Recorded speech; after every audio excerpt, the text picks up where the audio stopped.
Yo, what up? What up? What up? How is the world? I didn't get any water, but I finished it actually, but it's cool. It's cool. We won't need it. We won't need it. Where's my finish line? Monday night. Last thing that's wrong Monday night was Stone Cold. Why is my Wi-Fi acting up like that? Let me close some things out here, just in case. We don't need too many distractions. We don't need too many other things going on. Just a real quick, thank you for all of the positive feedback and comments on the verse I posted earlier today. I appreciate that. Um, Thank you ever so much. I like to have fun. I like to have fun when I'm right, and that was fun. Shout out to the guy Brian. Uh, he sent that track to me. Ooh, probably like literally a year ago, if not longer than a year ago. And of course, pandemic rules, and I was moving, and life was life into me in a way I hadn't expected it to, and I didn't get a chance to actually go and record that with him in 2020 when I actually lived in Illinois.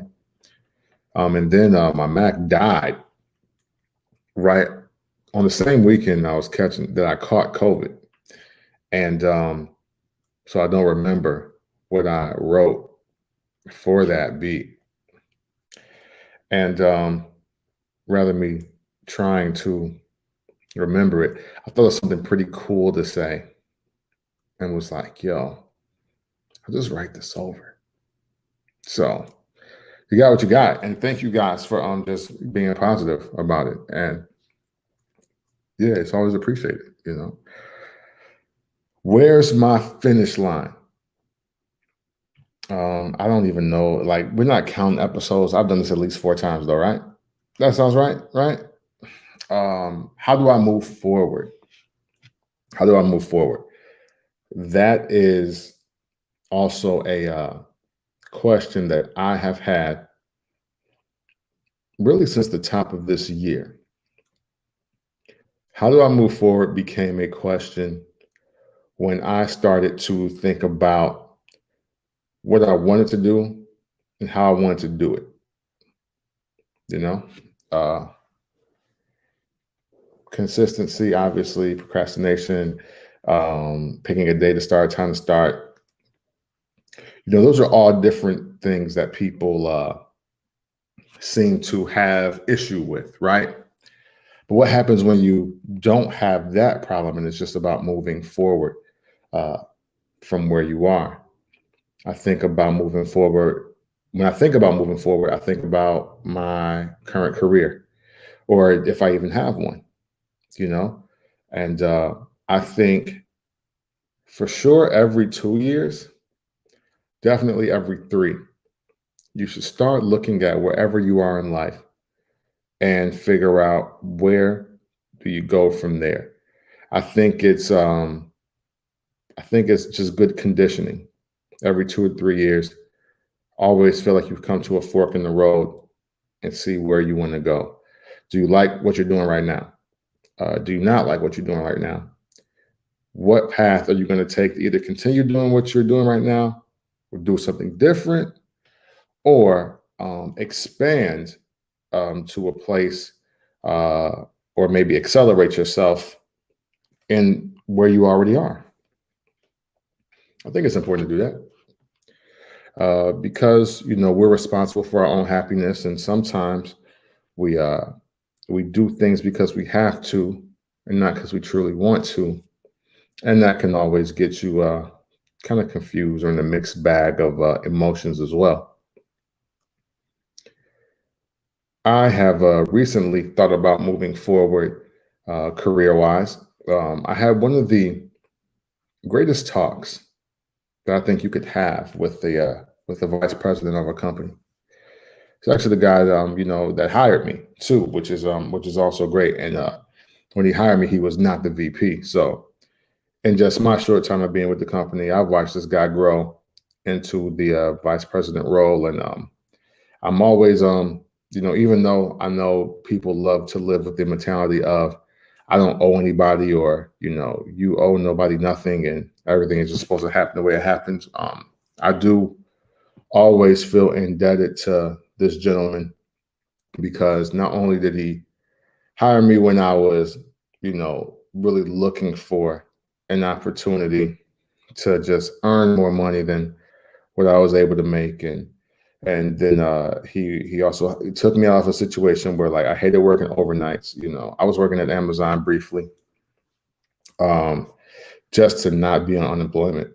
You know what I'm saying? Like, I just couldn't, like, do nothing, and I also couldn't just you can't. I don't know about other cities specifically, but you can't afford to live on unemployment in Chicago, like anywhere. Like, it's just not possible unless you figured out how to scam the system. And if you do, leave a message. And if something ever were to happen like that to me again, I'm going to call you up so you can help me out. You dig? But I asked two very simple questions. One, are you able to make six figures working for this company? Absolutely, one time for the scammers, Gilbert. Well, absolutely. I asked him two very important questions, to just reiterate. One, are you able to make six figures working for this company? And two, consider assuming that it was yes, how do you get on the path to making six figures for this company? And obviously, everybody's neutral bottom line answer is hard work, right? Hard work, and that's not wrong. But he also gave me so much more encouragement and perspective that I don't think a lot of other executive level managers do to any of their employees, or just people that they get asked this question by. And one of the things that he stuck out, well, one of the things that he said that stuck out to me was, what is your, like, intangible? Like, what is the one thing that you can do that we absolutely need you for? Like, when you're not here, this can't get done, this doesn't get done. And, identify what that is. He said it's bigger than growing in your role sometimes. And he was very clear. He was like, I know you can do anything that we give you. It's like, I know you can. He said, but what do you do, or what do you provide us that nobody else on this team can? And it really got me thinking that maybe I wasn't even trying to do that. And honestly, I haven't, which brings up the second part of his statements. And also the second part of my question. He was like, we can put in the work and I can help you reach this goal. But if you're not happy doing what you're doing, then when you even when you hit the goal, you won't be satisfied. And as I was reading his words, it really did sink in that everything that he was telling me was right. And everything that he was telling me was things that I had heard before, and I didn't. And it just led to really just a great exchange of back and forth of just the topic of passion and work in the industry, and how much he really did believe in me, but it also made me really think, how much effort am I putting into this?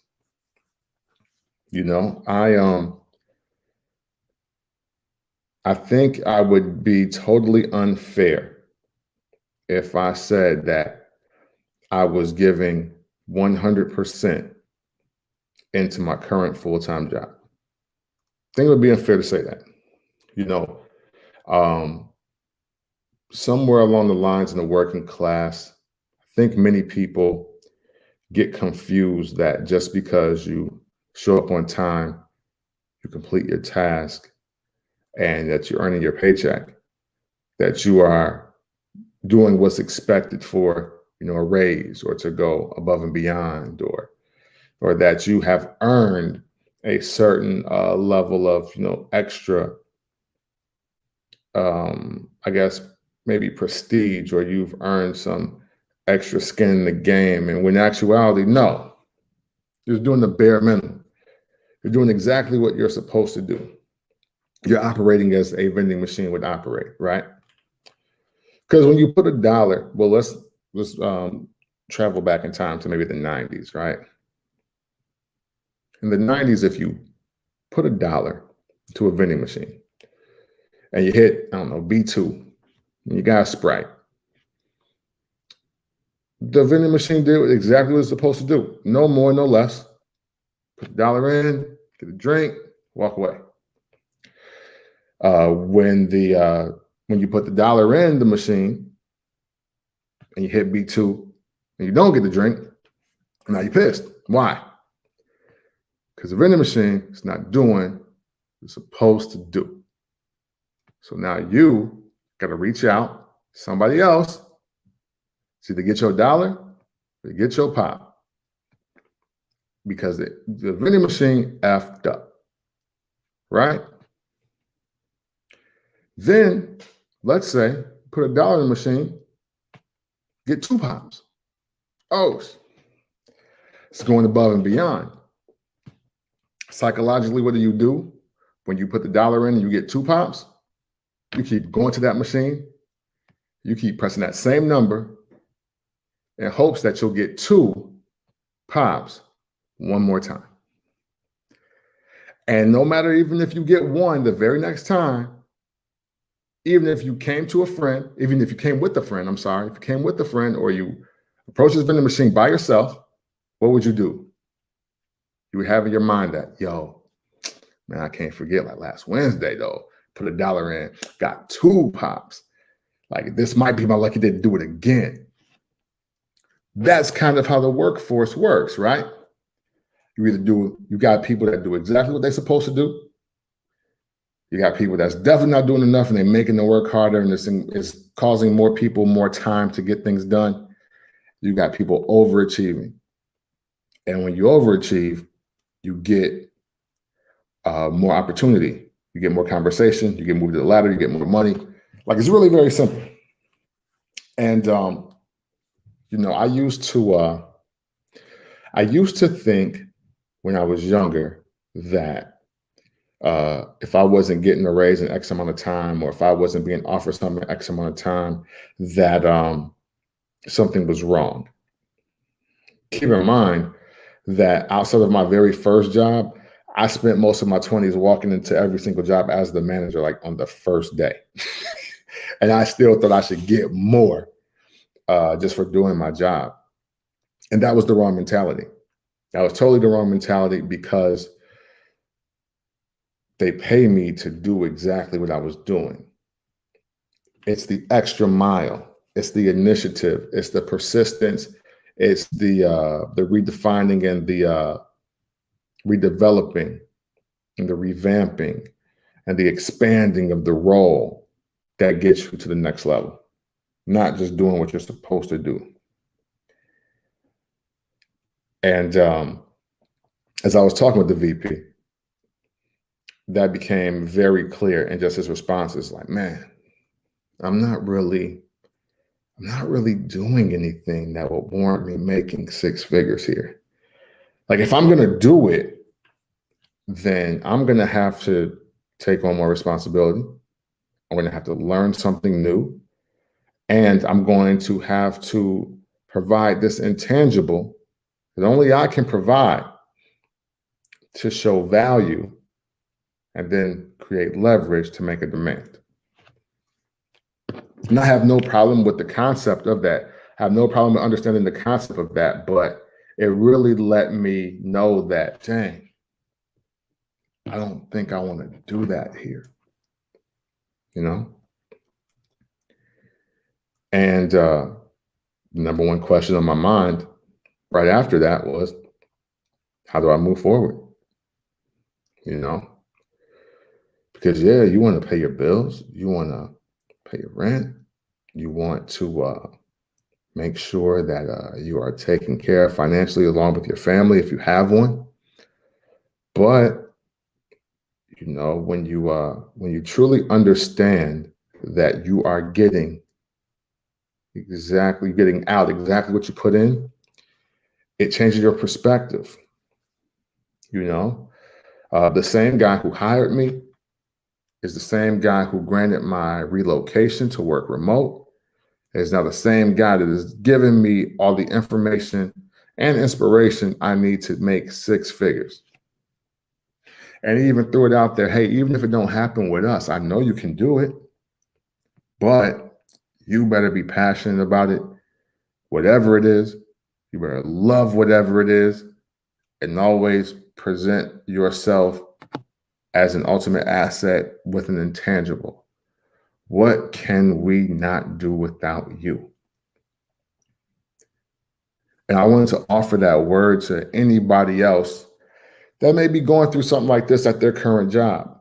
No matter how happy you are, you can always benefit from having more. I think the average person with a little wants more, and even the people with a lot still want more.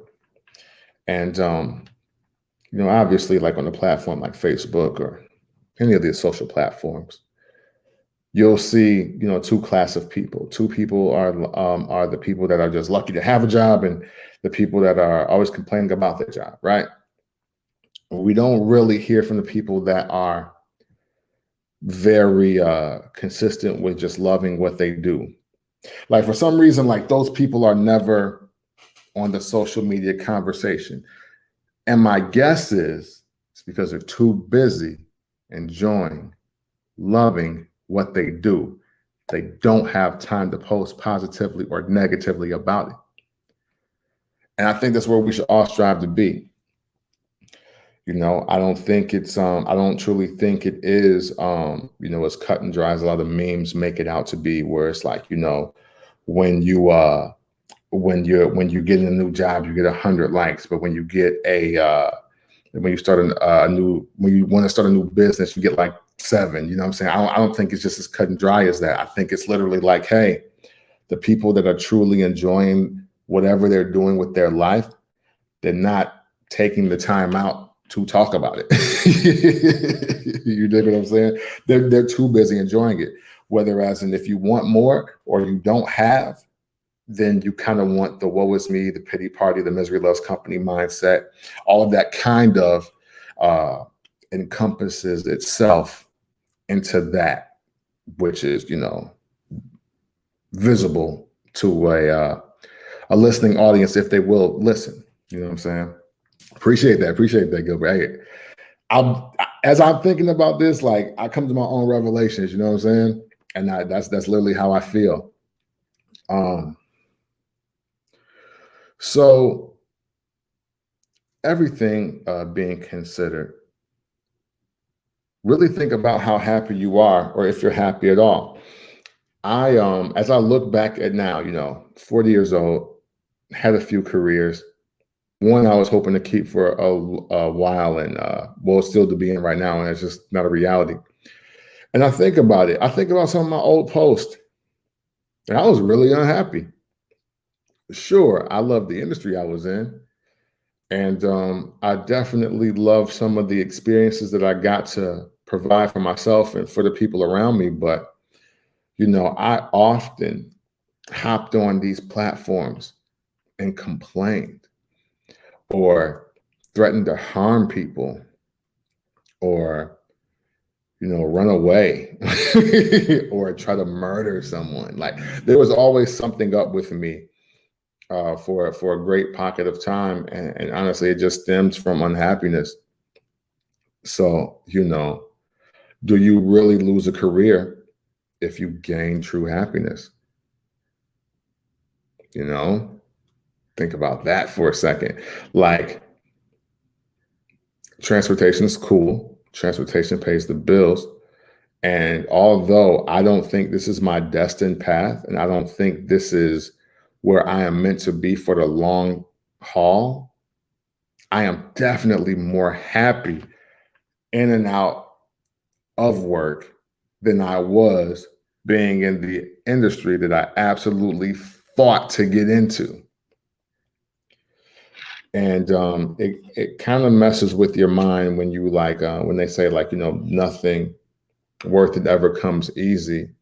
But I don't think there's a certain level of difficulty that you should feel if you're truly trying to be happy. Like, you shouldn't go through too much hell to get to heaven. Right? Like, I don't think that's really how it's supposed to go. And I could be dead wrong, but I would love to hear from anybody in the comments who's living their personal dream. If you're personally happy with your career, I know people feel like giving up sometimes, right? I know that's the expression that gets used, but really to really sit and think about it. When have you been like, yo, like, this isn't for me because mentally I'm scarred, or I'm emotionally drained, or I'm checked out, or I feel a mental health issue coming going if I stay in the situation. Like, I don't think any of your aspirations should make you feel like that. And I know personally that's what I was feeling in my past career. And I don't know if it was the company and the people, and we'll save that for a different time.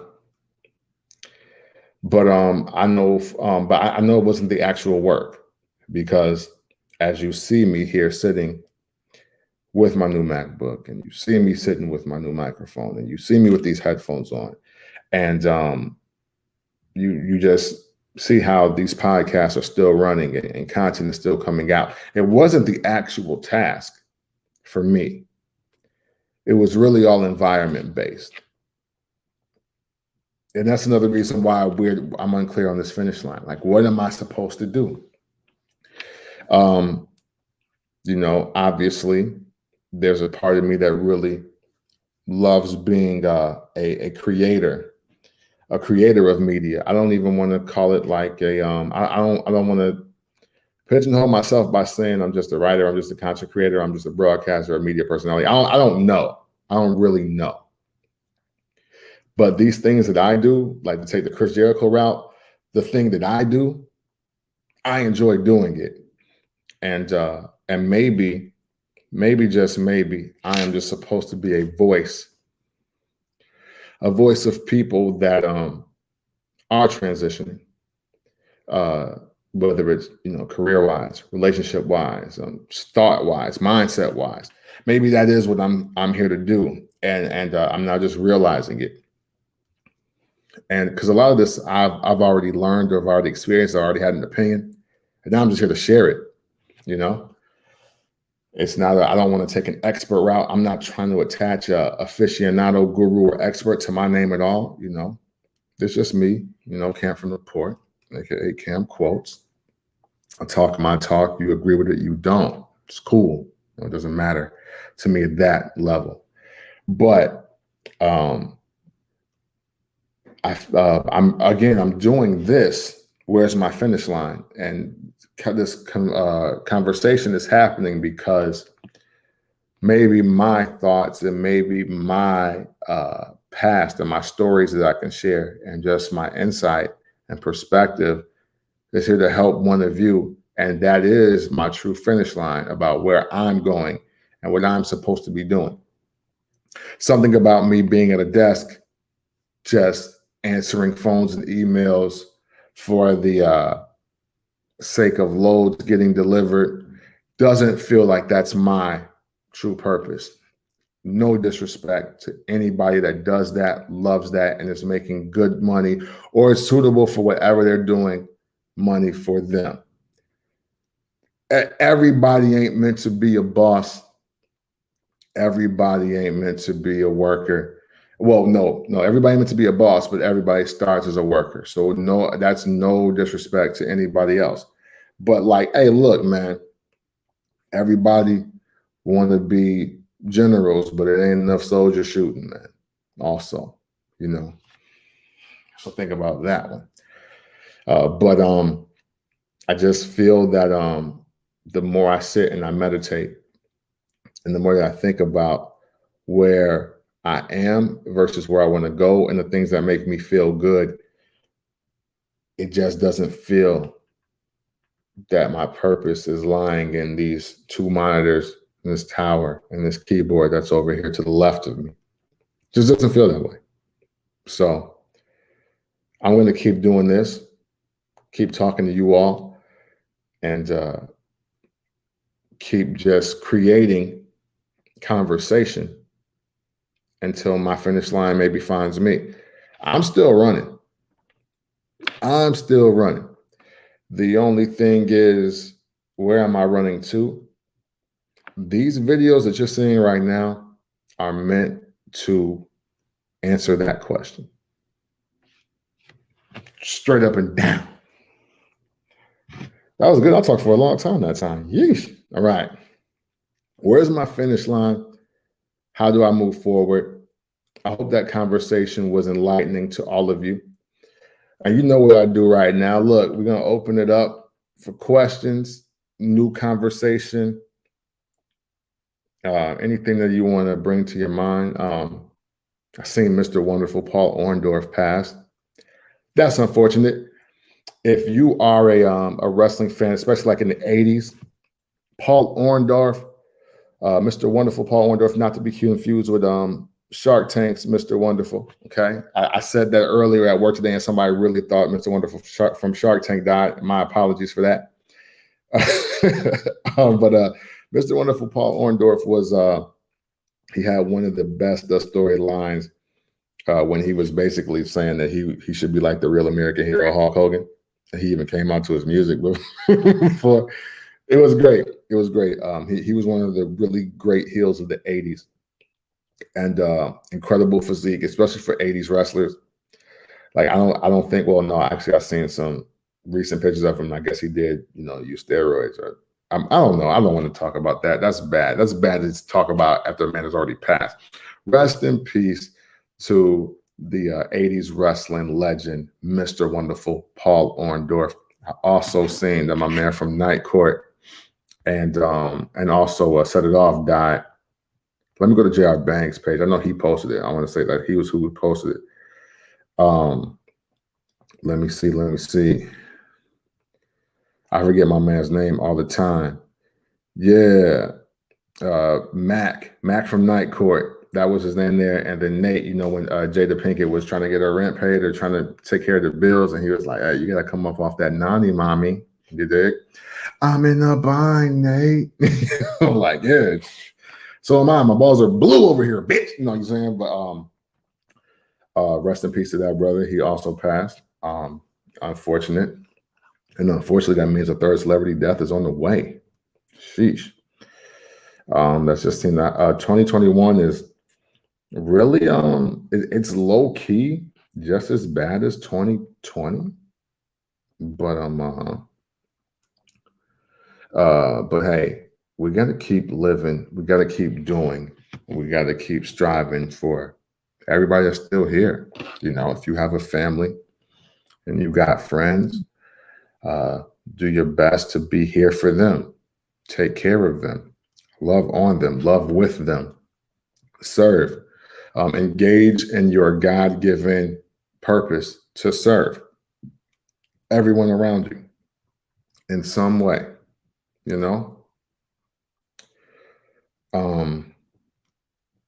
think that's it, man. Conor McGregor broke his ankle. That looks sick. But of course, that's how that goes. Team USA lost again, this time to Australia. Yeah, y'all said Kevin Durant was the best player in the world, and I never agree with that. And that's just been how I felt. So I'm not really that salty. Y'all should be, though. But it is what it is. So if there was not any questions or any other information that you would like from me. It's that 30-minute mark exactly. So I'm going to get out of here. And you know, I never leave without hitting you with some jewels. So here we go. All right. We only got 3 today. I wrote them down. I got to start writing these down because I don't want to repeat myself. Okay. So the first one is, you don't have to keep it real with nobody that's got plastic surgery. Okay. Only send meat shots with consent. And it's not lame to send meat shots. Yours just ain't worth looking at. All right. And there's a lot of that going around too, man. Look, just because women never ask to see your penis doesn't mean it's lame for other dudes to do. You know, I have nothing to be ashamed of. So I'll send my meat in a heartbeat. Well, I used to send my meat in a heartbeat. But hey, LA Confidential, right? Listen, guys, look, where's my finish line? I'm out of here before I tell way too much about my personal life. You all be safe and just enjoy your night and your time, okay? As always, love.